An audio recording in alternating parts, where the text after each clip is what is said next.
ఏల మండలంలోని కొగ్దూర్ గ్రామంలో దళితులపైన జరుగుతున్న దాడులను ఖండిస్తూ విలేకరుల సమావేశం ఏర్పాటు చేశారు। ఈ సందర్భంగా కొగ్దూర్ గ్రామ దళిత గిరిజనులు మాట్లాడుతూ గత 2 రోజుల క్రితం భీమ్ ఆర్మీ సంవిధాన్ రక్షక్ దళ సభ్యులు చేస్తున్న ఆరోపణలను తాము ఖండిస్తున్నామన్నారు।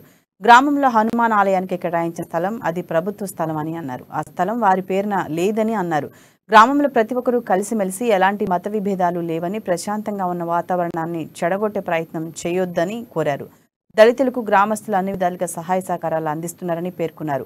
దళితులకు రాజ్యాంగం కల్పిస్తున్న హక్కులను సరైన మార్గంలో ఉపయోగించుకోవాలని కోరారు।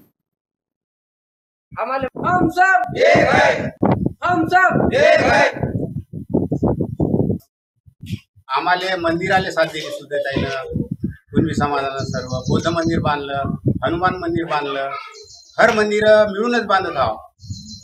याच्यात जातीभेद नसताना या जातीभेद काऊन म्हणत आहे बा? सर्व आम्ही एकत्रच आहोत। आम्ही पूर्ण गावाले आहे ना एकत्रच आहोत। आमच्यामध्ये काही फाल्टच नाही आहे। अजिबात फाल्ट नाही आहे। यानं फाल्ट आमच्यामध्ये पाळला म्हणजे कसं परगावचे आम्हाला माहित नाही नंतर सुद्धा आम्ही का नाही रावच म्हणून म्हणलो हे कोण नका बाबा राव आमच्या गावामध्ये असं म्हणून आम्ही हे केलं येले। पण येईन आहे ना आमच्यावर सुरीचा हत्यार देऊन काहीतरी घेऊन आम्ही 2006 पासून आम्हाला